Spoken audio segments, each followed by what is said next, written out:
छत्रपती शिवाजी महाराज की जय। जय भवानी, जय शिवाजी, जय भवानी, जय शिवाजी।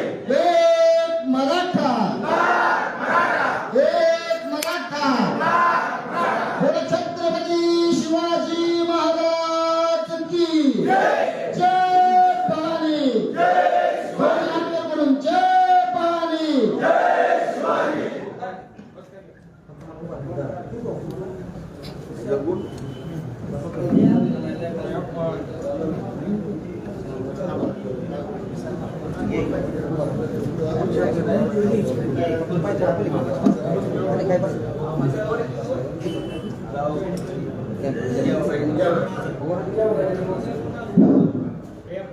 आज या ठिकाणी महाराष्ट्र राज्यातील या लाईव्ह पत्रकार परिषदेच्या माध्यमातून मी मगाच सर्व माझ्या महाराष्ट्रातील मराठा बंधू भगिनींना आणि सुज्ञ नागरिकांना बंधू भगिनींना नम्रतेची विनंती केलेली आहे की मी 6:30 वाजता मनोज दादा जरांगे पाटील यांनी माझ्यावरती जे बेछूट आरोप करण्याचा सपाटा सुरू केलेला आहे त्याच्या संदर्भामध्ये मला काही खुलासा करणं क्रमप्राप्त वाटतंय आणि एक लहानपणापासूनचा एक चळवळीत अण्णासाहेब पाटील यांच्या 82 सालाच्या आत्महत्येनंतर वयाच्या 11व्या वर्षी भगवा झेंडा, कारण 81 साली माझ्या थोरल्या भावानी अशोकराव चुलत भाऊची माझी राऊत, माझे भाऊजीचे भाऊ बबन पवार, माझे मावस भाऊ दत्तू मोहिते व असंख्य माझे रावचळीवरचे सर्व कार्यकर्ते यांनी कैलासवासी अण्णासाहेब पाटील यांच्यावरती प्रेरित होऊन मराठा महासंघाची बार्शी आणि राऊचाळ या ठिकाणी स्थापना केली आणि स्थापना करून पहिल्यांदाच, कारण 77 साली कर्मवीर मामासाहेब जगदाळे यांनी छत्रपती शिवरायांचा पुतळा बार्शीमध्ये आणला आणि तो पुतळा आज दिमाखाने या ठिकाणी बार्शीमध्ये उभा आहे. परंतु छत्रपती शिवरायांची शिवजयंती या बार्शीमध्ये होत नव्हती, मराठा बांधव एकत्रित होत नव्हता आणि ते काम माझ्या परिवारानं, माझ्या थोरल्या सर्व भावंडांनी, माझ्या जे काही हितचिंतक आहेत नातेवाईक यांनी या ठिकाणी सुरू केलं बांधवानं. आणि त्या चळवळीमध्ये वयाच्या 11व्या वर्षापासून मी एक सक्रिय कार्यकर्ता म्हणून काम केलेलं आहे. वयाच्या 16व्या वर्षापासून ते वयाच्या 26व्या वर्षापर्यंत मी मराठा महासंघाचा अध्यक्ष म्हणून या बार्शी तालुक्यामध्ये काम केलं आणि बार्शी शहर, तालुका, त्याचबरोबर मंगळवेढ्याला पण मी जायचो, सोलापूरला पण जायचो. त्यावेळेस आमचे आदरणीय बाळासाहेब गव्हाणे, कोळके सर, बिटू जाधव, बार्शीतले आमचे सोलापूरचे आम्हाला सहकार्य करणारे आदरणीय विजय मुळी, दास शेळके, सुनील रसाळे, त्याचबरोबर अण्णासाहेब पाटील यांच्या नंतर आदरणीय ॲडव्होकेट शशिकांत पवार साहेब वडतिले, ही सगळी मंडळी त्यावेळेस आम्हाला मार्गदर्शन करायचे आणि त्या चळवळीत अत्यंत बालवयापासून वयाच्या 16व्या वर्षापासून मी प्रत्येक आंदोलन, मोर्चे, लाट्या काट्या खाऊन संपूर्ण बार्शी तालुक्यातील तमाम तालुक्यातील जनतेला, मराठा समाजालाच नाही तर संपूर्ण जनतेला माहित आहे, मला जवळपास 15हून अधिक वेळा मराठा महासंघाचं काम करत असताना अंगावरती गोळे येईपर्यंत पोलीस स्टेशनला मार खावा लागला, माझ्या जमिनी विकायला लागल्या. परंतु मी चळवळ कधी थांबवली नाही. ज्यावेळेस राजकारणामध्ये आलो शिवसेनेचा शहर प्रमुख म्हणून, त्यावेळेस मराठा महासंघाची सूत्र बाळासाहेब गव्हाणे व आमचे सगळे इतर पदाधिकारी यांच्याकडे त्या ठिकाणी दिली. मराठा महासंघामध्ये जरी काम करत होतो बांधवांनो, तरी मराठा महासंघाचं ब्रीद वाक्य होतं की सर्व जाती धर्माला बरोबर घेऊन काम करायचं आणि छत्रपती शिवरायांच्या विचाराशी प्रेरित होऊन छत्रपती शिवरायांची 12 पुस्तकं वाचून, शंभूराजांची पुस्तकं वाचून, राजाराम महाराजांची पुस्तकं वाचून, या सगळ्या थोर पुरुषांची, डॉक्टर बाबासाहेब आंबेडकरांची सगळ्यांची पुस्तकं वाचून मित्रांनो, ज्या पद्धतीने छत्रपती शिवाजी महाराजांनी 18 पगड जातीच्या सर्व जाती धर्मातील बांधवांना बरोबर घेऊन काम केलं, त्या धर्तीवरती बार्शीमध्ये काम करत असताना आज मराठा महासंघाच्या माध्यमातून मी काम करत असताना संपूर्ण बार्शी तालुक्याला, जिल्ह्याला, आसपासच्या धाराशिव, उस्मानाबाद या सगळ्या जिल्ह्याला, बीड जिल्ह्यापर्यंत किंवा जेवढे जण मला ओळखतात त्या सगळ्यांना माझा चेहरा माहित आहे. एक आक्रमक मराठा चेहरा म्हणून मला या ठिकाणी ओळखलं जातं. आज या ठिकाणी मी प्रामाणिकपणानं छत्रपती शिवरायांची शपथ घेऊन सांगू इच्छितो मित्रांनो, या ठिकाणी बार्शीमध्ये सातत्यानं मराठा बांधवामध्ये काही चीड निर्माण होण्याची किंवा काही प्रश्न उपस्थित होण्याची असंख्य कारण आहे. कारण या ठिकाणी मी मगाच सांगितलं की या बार्शीमध्ये छत्रपती शिवरायांची शिवजयंती करणं सुद्धा वर्ज्य होते. आणि त्या काळामध्ये आम्ही जय भवानी जय शिवाजी म्हणायचं म्हणलं तरी पंचायत असायची. अशा प्रतिकूल अशा परिस्थितीमध्ये या ठिकाणी काम करत असताना ज्यांच्याबरोबर काही या बार्शीतले खंडोजी खोबडे काम करतात ते जरंगे दादा पाटलांना बार्शीची पार्श्वभूमी चुकीची सांगतात. माझे असलेले परंपरागत विरोधक त्यांच्या सुद्धा जातीवादाबद्दल मी काही बोलणार नाही. मला काय जातीवादाचा विषय न्यायचा नाही.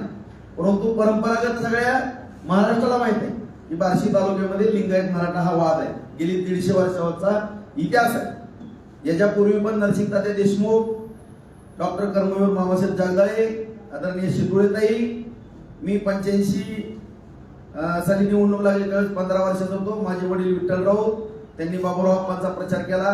किसन आबा देशमुख 90 ला उभारले. त्या ठिकाणी किसन आबा देशमुखांचा प्रचार केला. नंतर मी विश्वासभाऊ बारबोलेंना आमदार करण्याचं स्वप्न पाहिलं. ती काही अडचणीमुळे उभारले नाही.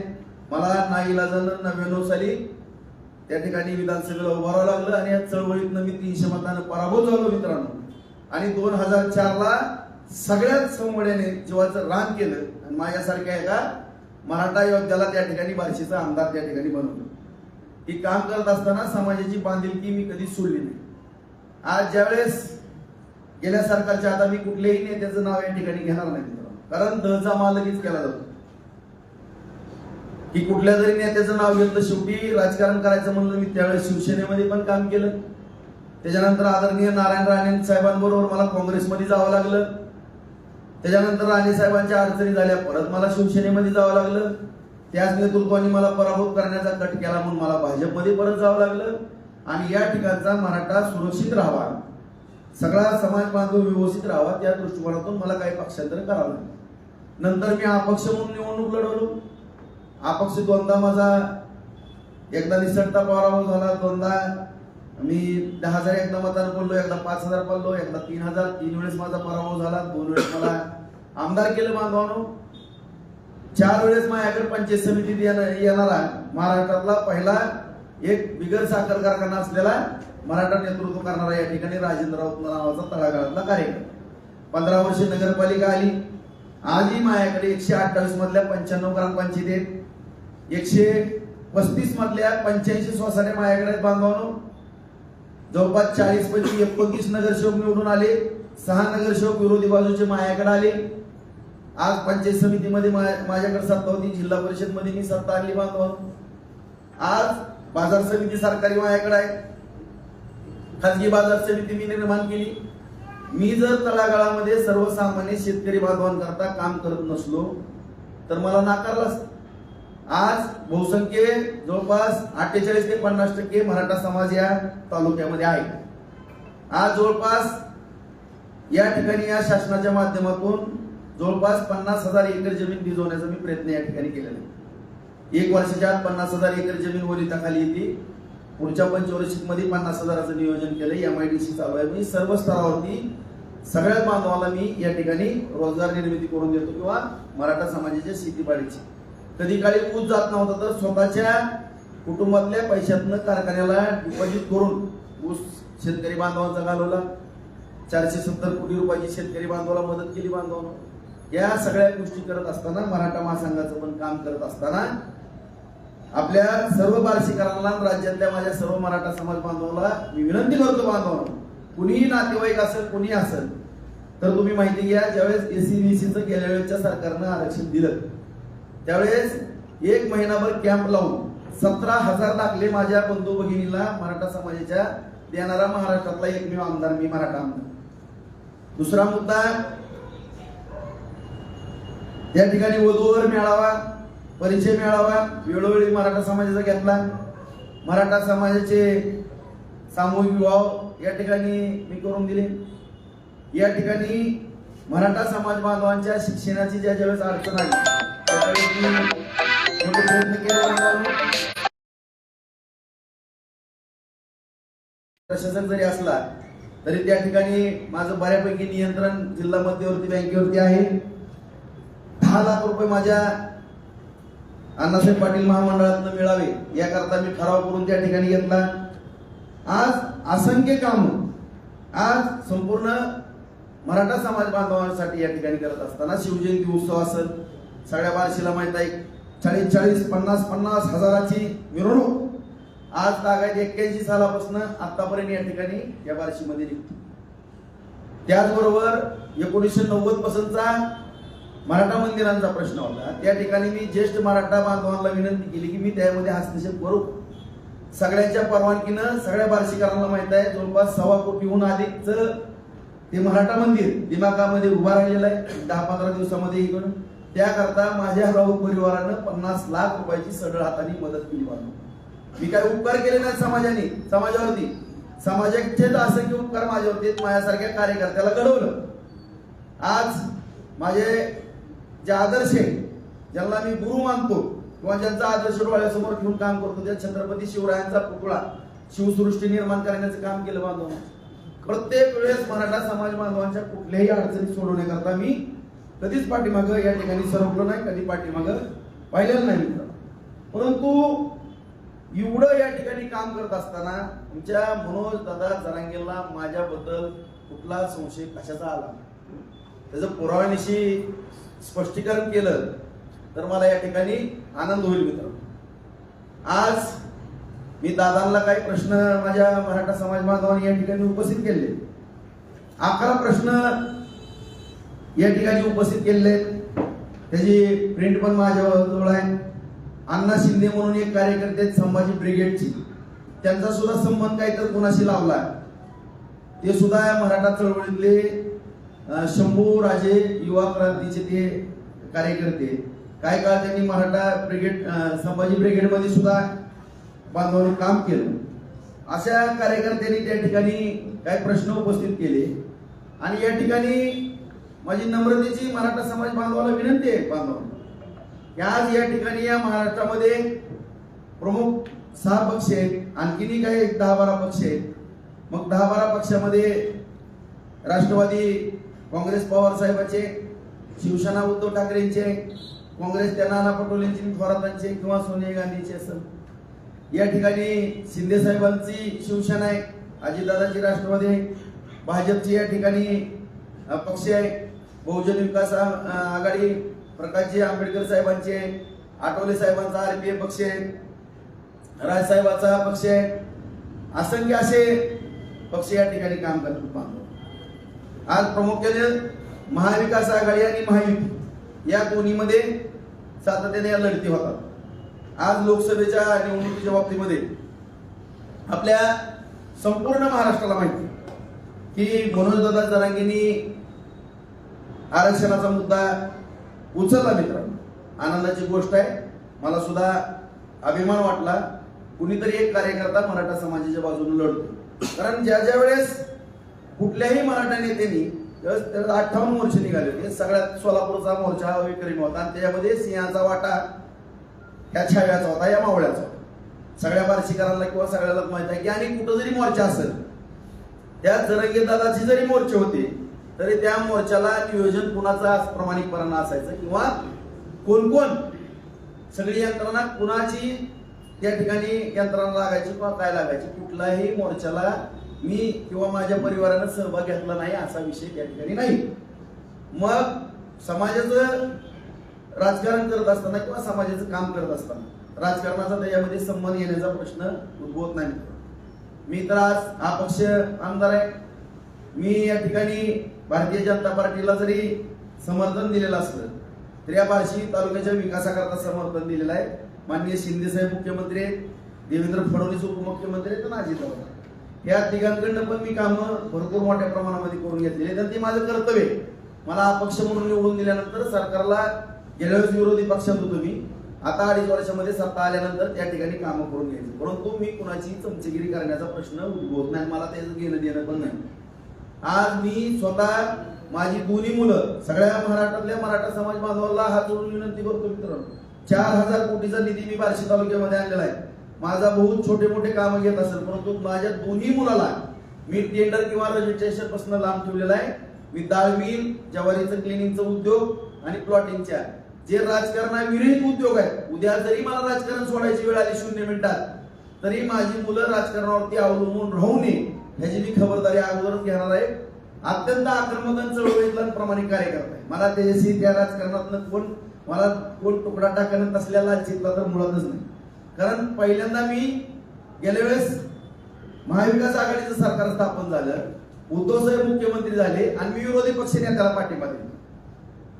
हा पक्ष आमदार सत्ताधाऱ्यांना पाठिंबा देतात आणि मी उलट्या प्रवाहात पावणारा मासा आहे आणि असा विरोधी पक्षाला पाठिंबा आणि त्याची जाणीव ठेवून या सरकारनं मला मोठ्या प्रमाणामध्ये माझ्या तालुक्यातलं सिंचन वगैरेचं काम या ठिकाणी केलेलं आहे. आणि या ठिकाणी ह्या मराठा चळवळीमध्ये मनोजदादा जरांगे या ठिकाणी ही चळवळ तुम्ही उभा करत असताना सगळ्या असंख्य मराठा समाजाच्या सगळ्याच पक्षातल्या आमदारांनी तुम्हाला मदत केलेली. कुठल्याही एका आमदारांनी खिशात हात घातला नाही असा विषय नाही.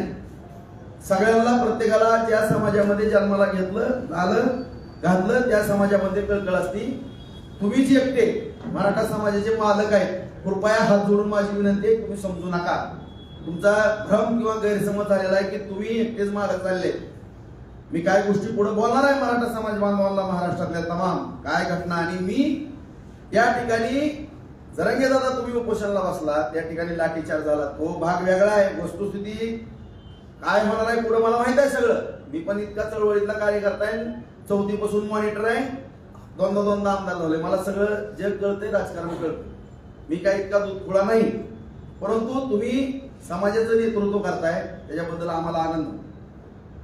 त्यामुळं तुमची SITची चौकशी लागली. आम्ही गृहमंत्र्याला त्या ठिकाणी सांगितलं की समाजाचं नेतृत्व एखादा करत असेल तर ती चौकशी थांबवा. त्या पद्धतीचा शब्द सुद्धा तुम्हाला घेऊन आलो, ती शब्द सुद्धा तिथं दिला. हा सगळा उभा महाराष्ट्र जाणतोय. दुसरा मुद्दा, माझ्या मराठा समाज बांधवांवरती गुन्हे दाखल झाले. मी 15-16 आमदारांनी माननीय शिंदे साहेबांची भेट घेतली, गृहमंत्र्यांची भेट घेतली. नाव सुद्धा घेत नाही, त्यांचं नाव घेतलं की कुणाला एलर्जी होती कुणाला माहिती, त्यांचं नाव सुद्धा घेत नाही मी इथं. आणि त्यांना आम्ही सांगितलं की अजिबात या ठिकाणी गुन्हे दाखल, सगळ्याच आंदोलनातले गुन्हे मागे घेतात, काही गुन्हे मागे घेण्याचे. परंतु जे गुन्हे जे मोठे गुन्हे दाखल झाले 307 किंवा 353 हे जर डायरेक्ट मागे घेतले तर त्या ठिकाणी कुणीतरी कोर्टामध्ये याचिका दाखल करत त्याला रितसर लॉ डिपार्टमेंटचं मत घेऊन काही गुन्हे कमी करण्याची सरकारची पण प्रक्रिया. मला चळवळीतला काय सरकार म्हणून बोलत नाही, मी सरकारची बाजू घ्यायचा काय संबंध नाही. मी मराठा कार्यकर्ता किंवा चळवळीतला कार्यकर्ता म्हणून या ठिकाणी बोलतो. आज या ठिकाणी मनोजदादा तुम्ही उपोषण केलं, तुमच्या उपोषणाचा सन्मान माझ्या तरी जीवनामध्ये मी मगा सांगितलं की 11व्या वर्षी भगवा झेंडा खांद्यावरती घेतला. आम्ही तुळजापूरला सुद्धा गेलो मराठा चळवळ त्या ठिकाणी. तुळजापूरच्या आई जगदंबेच्या पुढं सगळ्यांनी बोट फाडली आणि रक्ताचे टिळे लावले बार्शीतल्या मराठा समाजाने आणि मराठा चळवळ उभी करायचं प्रतिज्ञा केली आणि ती उभा पण केली आणि या ठिकाणी बार्शीमध्ये सक्सेस पण आजपर्यंत करून दाखवली.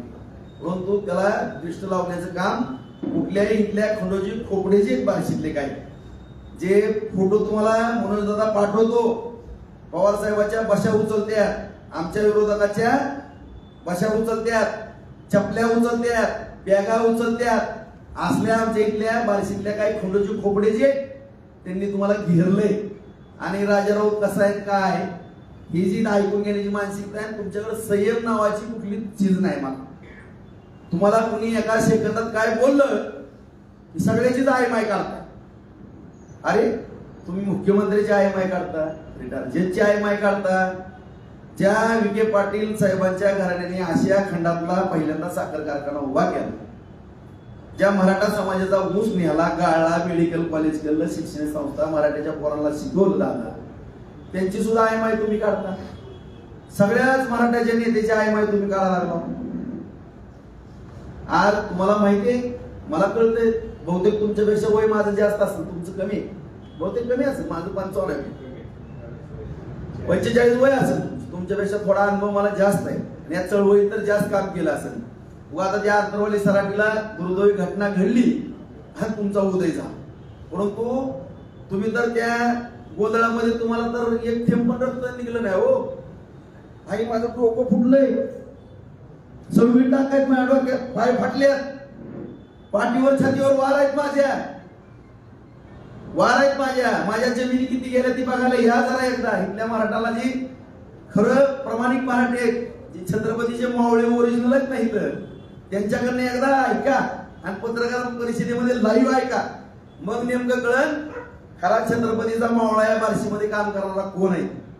कुणाचं पण ऐकून काही इथं बोलू नका. कुठल्याही मराठ्याला शिव्या देण्याचा तुम्हाला नैतिक अधिकार नाही. हे राजकारण आहे मित्रांनो.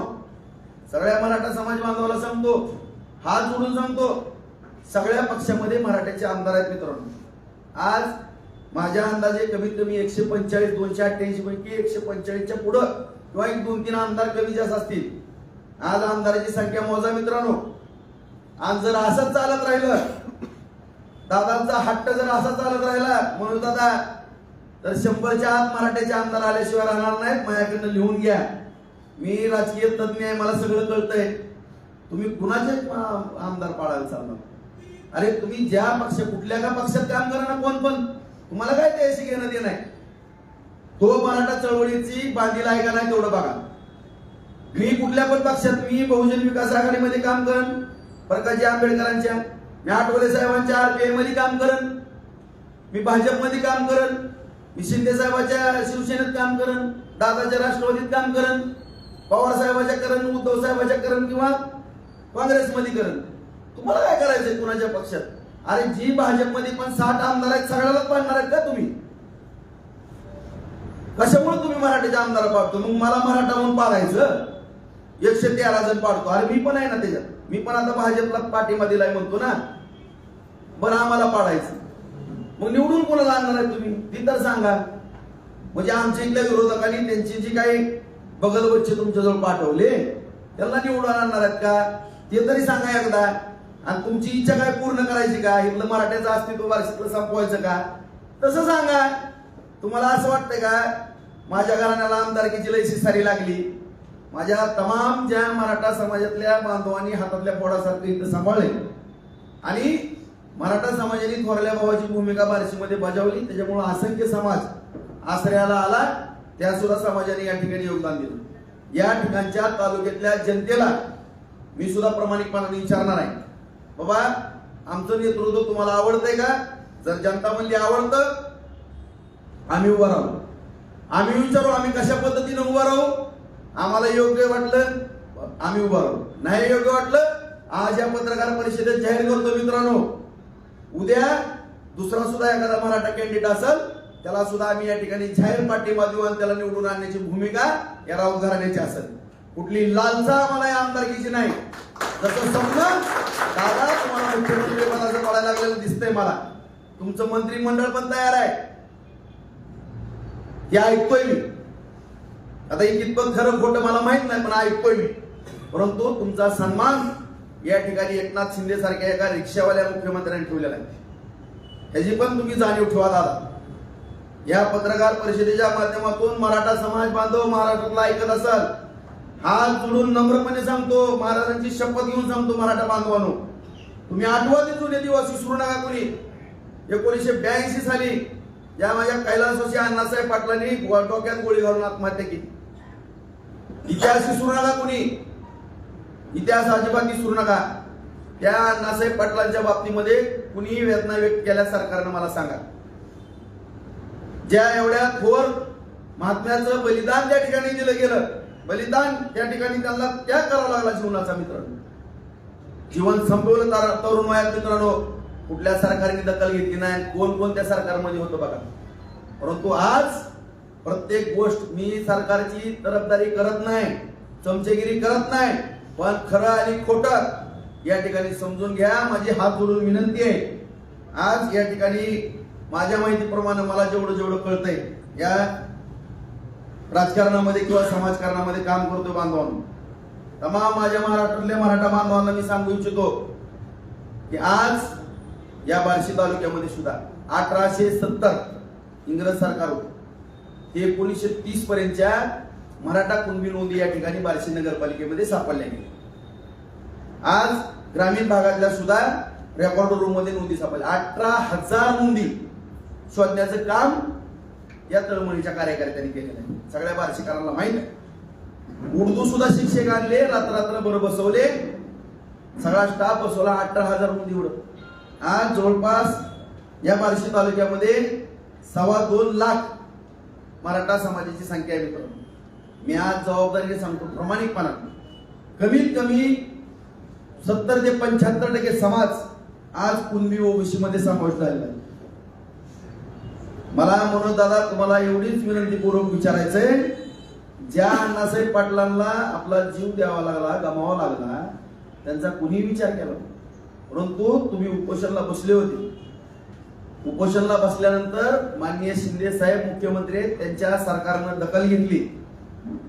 शिंदे साहेबांच्या सरकारनं दखल घेतली, शिंदे समितीची स्थापना केली आणि सगळ्या कलेक्टरांना आदेश दिले कडक, सगळ्या रेकॉर्ड तपासा. रात्र सगळी माणसं बसवली तपासाला, सगळे महसूल कर्मचारी तपासाला बसवले. मित्रांनो, सगळ्या नोंदी हुडकले गेल्या. तुमच्या तोंडात नाही ऐकलो 50 लाख नोंदी सापडल्या, 40 लाख तुम्ही सांगितलं.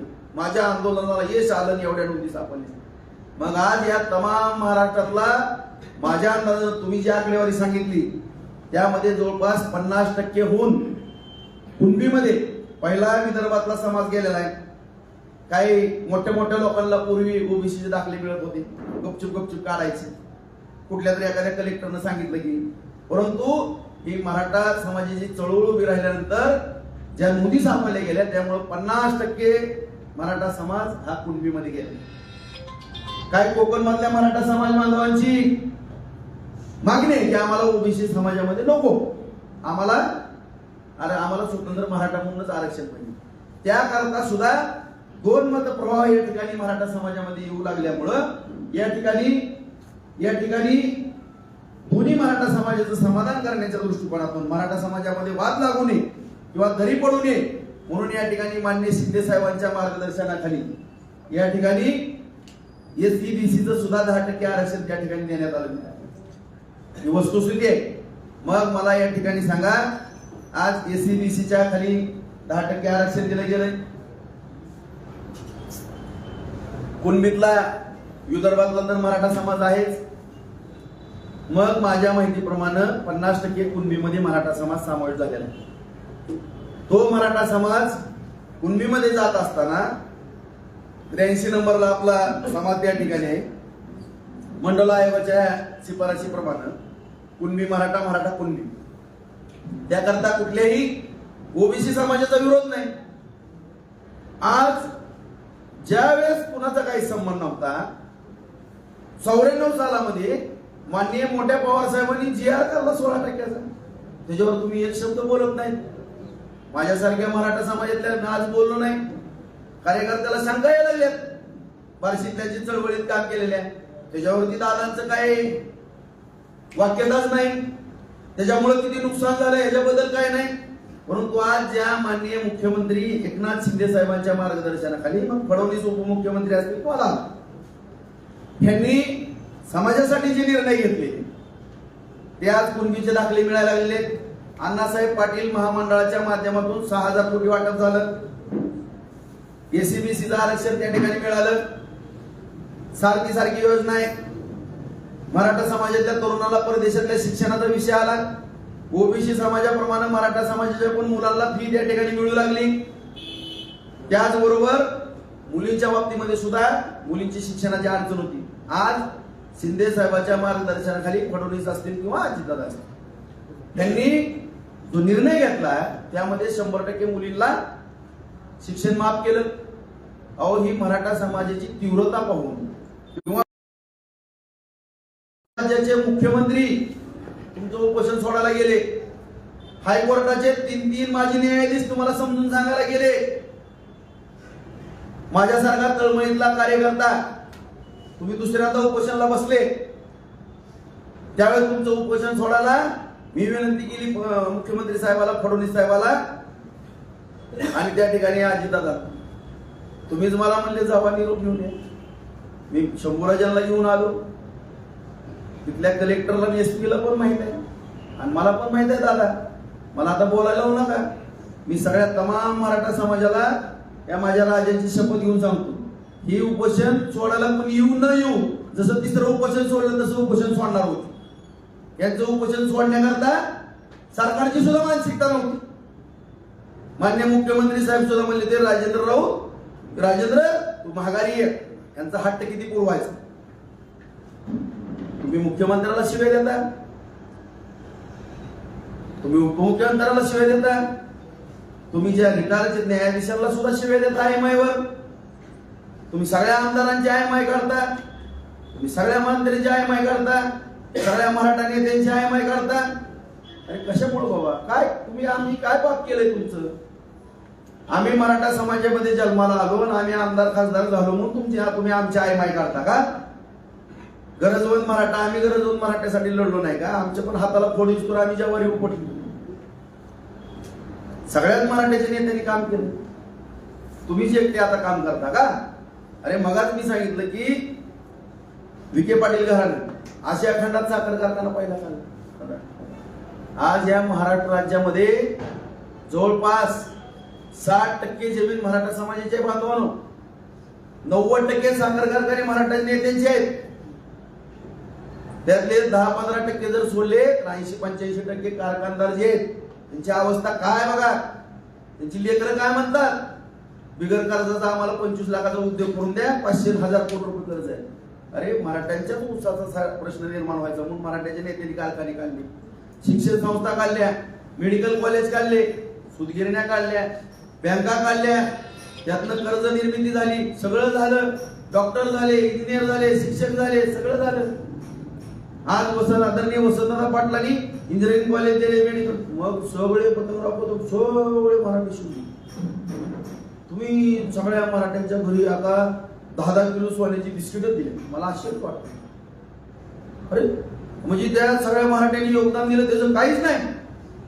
अरे बाबा कमीत कमी आभार नका मानू किंवा कौतुक नका करू, आम्हाला कौतुकाची गरज नाही, आम्हाला शिवाय तर कमीत कमी देऊ नका. उद्या जर आम्हाला मराठ्याची माणसं म्हणली किंवा बार्शी तालुक्यातली म्हणली घरी बसा, घरी बसतो आम्ही, आम्हाला काय पडले, आमचं धंदा येतं, आमचं धंदा पाणी करत बसतो. आम्हाला तुम्हाला राजकारण करायचं तुमचं तुम्हीच करा, परंतु तुम्हाला एवढा अहंकार येण्याचं कारण काय? आणि एका अण्णा शिंदे म्हणून एक कार्यकर्ता आहे मराठा चळवळीतला, त्यांनी तुम्हाला 11 प्रश्न विचारलेले आहेत. त्याचे प्रश्न काय चुकीचे आहेत, त्या 11 प्रश्नाची उत्तर द्या. तुम्ही आता म्हणले काय गेवराच्या सभेत माजलगावच्या सभेबद्दल, दादा ही भाषा तुम्ही वापरायला नाही पाहिजे माझ्याबद्दल. आम्ही पण छत्रपती शिवरायांचा मावळा आहे, माझ्या पण जुन्या घराने, मी पण कोकणातला आहे, माझं घरानं पण छत्रपतींच्या सैन्यात होतं, त्यावेळेस पण रक्त सांडले, मध्ये पण महागामी बालवयामध्ये तरुण वयामध्ये मराठा समाजासाठी छातीचा पोट केलेला आहे, लढलो, रक्त सांडलं, मार खाल्ला, जेलमध्ये गेलो. आणि आता तुम्ही जर मराठा चळवळीतल्या काम करणाऱ्या जर राजेंद्रराव सारख्या एका चळवळीतल्या कार्यकर्त्यांवर आरोप करत असताल आणि तुम्ही एकटेच वफादार आहेत आणि बाकीचे सगळे मराठ्याचे नेते गद्दार आहेत असं जर म्हणत असताल दादा, तर मला कीव येते तुमची.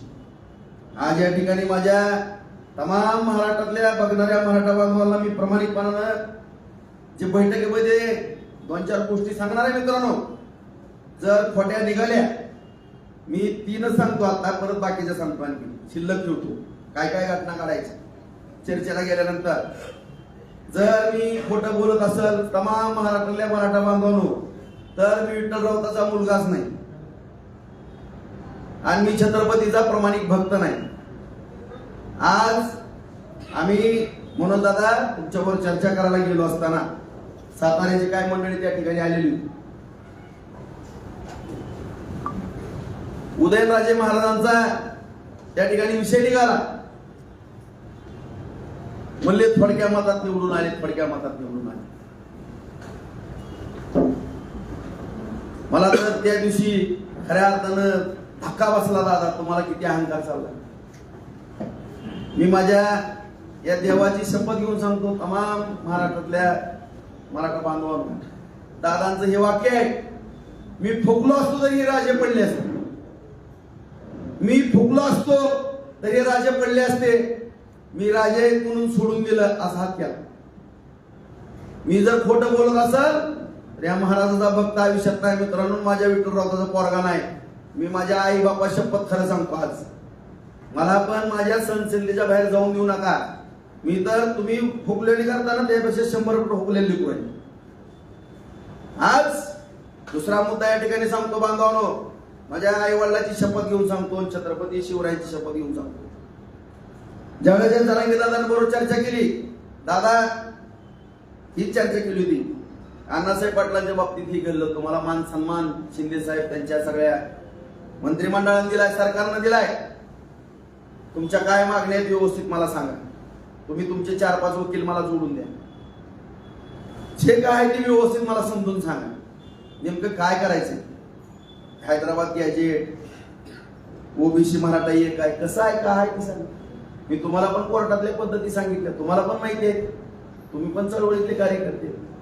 मी एवढं त्या ठिकाणी म्हणलं तुम्हाला की दादा काही लढाई आपण मोर्चाच्या माध्यमातून लढली, काय आंदोलनाच्या माध्यमातून लढली, ठीक आहे, परंतु ज्या डॉक्टर बाबासाहेब आंबेडकरांनी घटना लिहिली त्या घटनेच्या आधारावरती सुद्धा आपल्याला काय अंशी चालावं लागणार, काय कोर्ट कचेरी करावं लागणार.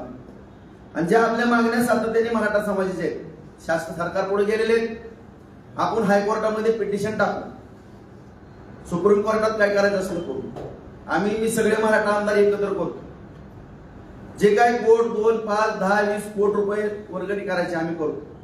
जर कुणी नाही दिले तर 5-10 कोटी रुपये माझं शेत विकतो, रोहितगी सारखे वकील द्या, राम जेठमलानीच्या पोराला उभा करा, कुठलाही वकील सांगा, वकील द्या, हायकोर्टातनं डायरेक्शन द्या. आणि जर आपलं हैदराबाद गॅजेट असेल किंवा मराठा ओबीसी एक असेल तर हायकोर्टात आपण याचिका दाखल करू, डायरेक्शन मागू, डायरेक्शन मागितल्यानंतर कोर्ट निर्णय त्या ठिकाणी देतो. 4 आठवड्यात 8 आठवड्यात सरकारनं प्रतिज्ञापत्र सादर करावं. ही परंपरा आपल्या घटनेत तरतूद आहे.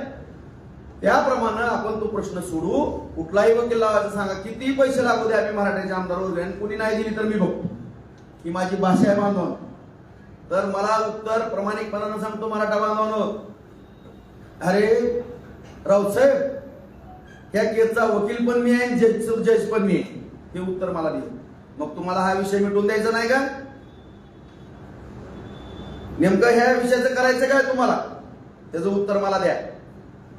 तिसरा मुद्दा, ज्यावेळेस सगळे सोयरेचा विषय होता बांधवांनो, त्याच्या बाबतीमध्ये सुद्धा तुम्ही नाही परंतु तुमच्याकडचे 1-2 व्यक्ती आहेत, त्यांची नावं वेळ आल्यावर मी जाहीर करतो. मी म्हणलं सगळे सोयरेचा विषय, मला म्हणले सगळे सोयरेचं तुम्ही डिक्लेअर करा.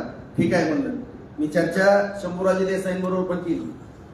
सगळ्या चर्चा होत असताना सगळे सोयरेच्या बाबतीमध्ये अधिसूचना निघली, त्याला कायद्याचं रूपांतर करायचं, परंतु त्याला जवळपास 7-7.5 लाख हरकती आलेल्या होत्या. त्याच्या बाबतीत पण तुमच्या सहकार्यांबरोबर मी चर्चा केली. तुमच्या सहकार्यांचं असं मत आलं दादा, मी म्हणलं ते हरकती आल्या, त्याला कायदेशीर नोटिसा, उत्तर जबाब सगळे हिअरिंग वगैरे व्हावं लागतंय. बिगर सुनावणीचा जर निर्णय दिला तर ती कोर्टात टिकणार नाही. तुमचे सहकारी म्हणले तुम्हाला काय करायचं टिकू द्या, अगर नाही देऊन टाका. नेमकं तुम्हाला करायचं काय? बरं, त्याच्यामध्ये परत काय माझे सहकारी बाहेर शिकले होते, ती सुद्धा होते सगळे सोयरेच्या बाबतीमध्ये चर्चा करत असताना, आणि अशा रीतीनं तुमचं तुम्ही देऊन टाका म्हणते. परत हा निरोप घेत असताना बघू आपण सगळे सोयरेचा विषय कसा मिटवता येईल तो बघू. हा निरोप घेऊन मी शासनाकडे गेलो. शासनाकडनं आम्ही परत तुमच्याकडे आलो.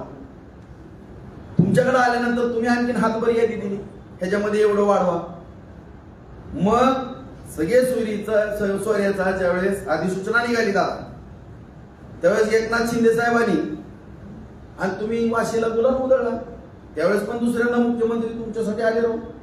नशिबानं आहे कुठल्याच उपोषणाला मुख्यमंत्री भेटायला जातात. तुम्हाला एवढा मोठा मान या सरकारच्या काळात का? रिक्षावाला मुख्यमंत्री झाला म्हणून काय अडचण आहे का? पवारांचं घराला मुख्यमंत्री तुम्हाला पाहिजे का? आणखी काय वेगळा हेतू आहे? त्याच्या पण खुलासा आम्हाला या ठिकाणी झाला पाहिजे. आणि मुख्यमंत्र्यांनी तुम्ही गुलाल का उधळला? तुम्हाला काय नैतिक अधिकार आहे गुलाल उधळून परत उपोषण करायचा? गुलाल उधळल्यानंतर प्रश्न सुटला. सगळ्या गावागावात गुलाल उधळला गेला.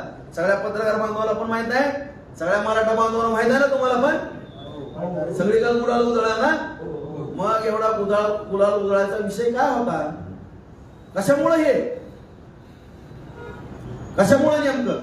मगाच मी सांगितलं की सगळ्या पक्षामध्ये जवळपास 145 ते 150 आमदार मराठीचे आहेत. तुम्हाला नेमकं मराठीचेच आमदार पाडायचे का? तुमचा उद्देश कशा पद्धतीचा आहे तो आम्हाला काय लक्षात येत नाही. त्यामुळं या बार्शी तालुक्यातल्या काही मराठा समाज बांधवांनी तुम्हाला प्रश्न विचारले. 11 प्रश्न आहेत. त्या 11 प्रश्नाची उत्तरं प्रामाणिकपणाने द्या. आमची काही हरकत नाही. आम्ही आरक्षणाच्या चळवळीशी तुमच्या अगोदर बसणार आहेत. आज ये उद्याही राहू. परंतु ज्या वेळेस आरक्षण देण्याची बैठक, मला माहित आहे मी आमदार असल्यामुळं सह्याद्री अतिथीगृहावरती झाली, त्यावेळेस ठरलंय राव ओबीसीतनं सोडून आरक्षण बोला म्हणून. त्याच्यावरती सह्या आहेत सगळ्या पक्षाच्या. पवारांची सही आहे, उद्धव साहेबांची सही आहे, नाना पटोलेंची आहे. सगळे जेवढे पक्ष आहेत तिकडे शिंदे साहेबांची आहे, ते फडणवीस साहेबांच्या ह्याच्यातली पक्षाची आहे, अजितदादांची आहे.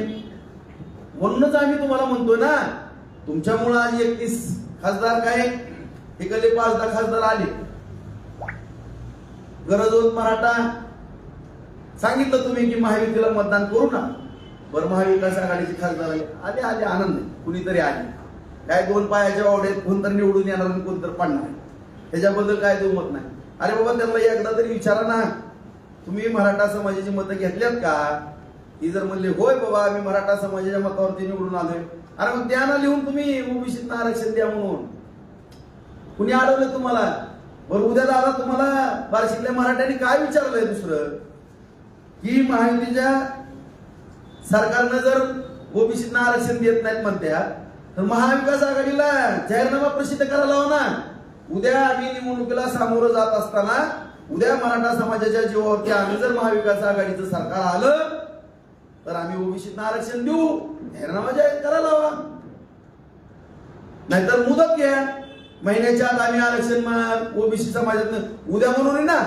ह्या आघाडी सरकारनं काय आघाडीच ना, उद्या म्हणून ना केंद्राकडे जावा आणि कुदगोल्या होईस तर खुर्चीवर मुख्यमंत्र्याच्या बसा.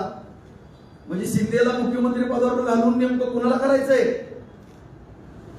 महायुतीतनं तर मुख्यमंत्री शिंदे, महाविकास आघाडीतनं म्हणणं कोण मुख्यमंत्री पद मागतंय? नेमकं कुणाला शिवाय देताय तुम्ही? काय चाललंय? आणि नेमकं नीट समजून तरी विषय घ्या तुम्ही. का मराठा समाजाने तुमचा आदर केला, तुमचा मान सन्मान केला, हो कशाला पुराच्या वाटत जायचं म्हणून सगळी मराठीचे आमदार बिचारी गप बसत्यात, सगळे मंत्री माजी मंत्री गप बसत्यात, तुमच्या शिव्या खात्यात, आयमाय काढता. मला तर म्हणता संडासला बसला मुताला गेला, ही भाषा आहे का तुमची? अरे माझ्या आताड्याला इन्फेक्शन झालं होतं म्हणून मी तुम्हाला 4-5 दिवसच लेट आलो भेटायला. आम्हाला संडास मध्ये बसला काय? अशा जर भाषा काय पद्धत आहे का ही बोलायची? ही सुसंस्कृतपणा तुमचा झाला का? हे छत्रपती शिवरायांनी आपल्याला शिकवलंय का? या प्रश्नाचं उत्तर द्या. आता तुम्ही मगा सुद्धा म्हणले माजलगावच्या सभेमध्ये त्या राजेंद्र राऊत आमदाराला असं तसं, त्यांच्या ताईला विचारा आरक्षणाची काय गरज आहे. अरे आरक्षणाची गरज माझ्या बायकोला पण माहित आहे. परत म्हणले त्याच्या आईबापाला विचारा, माझ्या आईबापाला पण माहित आहे दादा, माझ्या बायकोला पण माहित आहे. आता माझ्या बायकोनी आईबापानं काय केलं तुम्हाला काय बोललेत का? मी तरी काय बोलतोय का?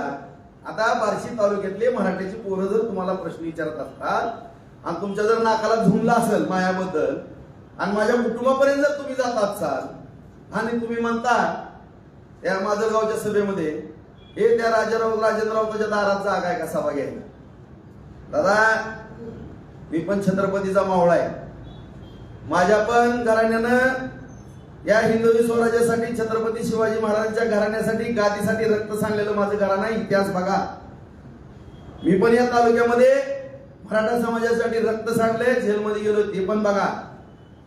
आणि तुम्हाला एवढी खुमखुमी जर असाल तर राजा राऊताच्या दारात सभा घ्यायची. तुम्ही जर मराठा समाजासाठी प्रामाणिक उद्देशानं कुणाला मॅनेज न होता किंवा एकाला टार्गेट करून, एकाला म्हणजे ती फडणवीसांचं मी म्हणत नाही, महायुती सरकारचं म्हणतो, शिंदे साहेब मुख्यमंत्री आहेत, मराठ्याचे आहेत, फडणवीस साहेब ब्राह्मणाचे असतील असू द्या, अजितदादा पण मराठ्याचे आहेत. महायुतीच्या सरकारला पाडून महाविकास आघाडीचं सरकार आणायचं हे जर तुमच्या मनामध्ये असेल, हे जर पाप असेल, आणि जर तुम्ही खऱ्या अर्थाने मराठा समाजाच्या गरजवंत पोरांसाठी लढत असाल इमानदारीनं, या प्रश्नाची जर उत्तर या महाविकास आघाडीला तुम्ही एक झुकतं माप दिले लोकसभेला, त्यांच्याकडनं लिहून घ्या. मला सांगा राजभाऊ राऊत, मी लिहून आणतो. हे देवेंद्र फडणवीस आणि आणखीन कोण, एकनाथ शिंदे कशी लिहून देत नाहीत मी बघतो, अजितदादा कशी लिहून देत नाहीत ती माझी जबाबदारी. आणि जर त्यांनी नाही लिहून दिलं, सगळे पत्रकार मराठा समाज बांधव तुम्ही आहेत, राजकीय संन्यास राजाभाऊ राऊतचा जाहीर, आपला राजकारणाचा संबंध नाही, यांनी जर नाही लिहून घेतलं तर या तिघांकडनं, पण तुम्ही ह्या तिघांकडनं लिहून आणायची जबाबदारी तुमची, ह्या तिघांकडनं आणायची जबाबदारी माझी. आणि जर ह्या तिघांनी नाही लिहून दिलं तर राऊत घरानं राजकारणापासून आले, फक्त छत्रपती शिवराय प्रतिष्ठान काढो आणि या मराठा समाजाची प्रामाणिकपणानं भले 10-20 एकर जमीन राहिली तरी चालेल, अख्खी इस्टेट गेली तरी आम्ही मराठा समाजाची या ठिकाणी सेवा करू, त्यांचं पाय धुवून पाणी पिऊ आणि सगळ्या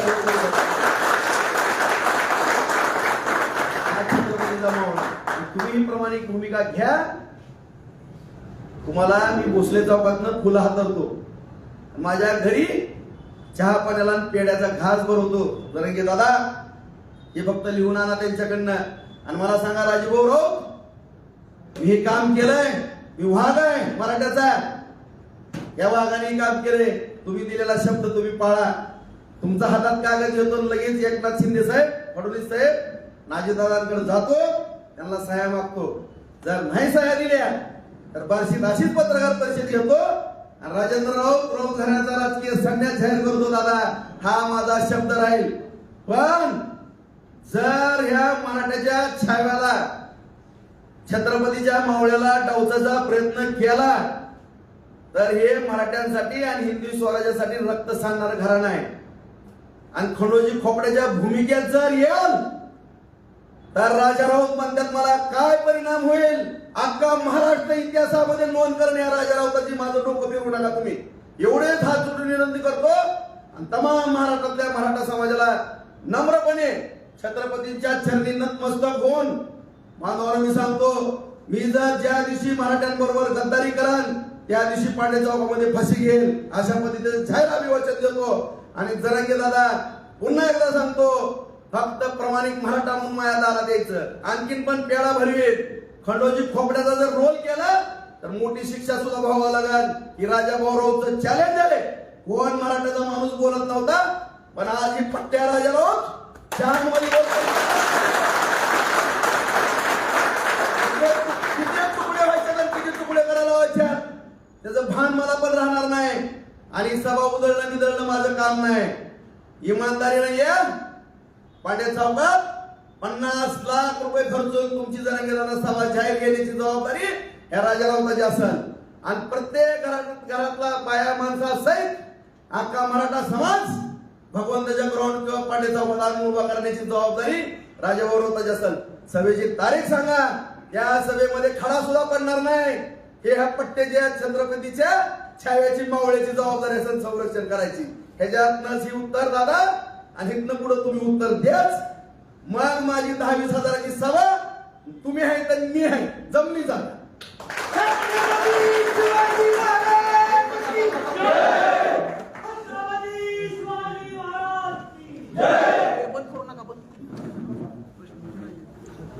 नको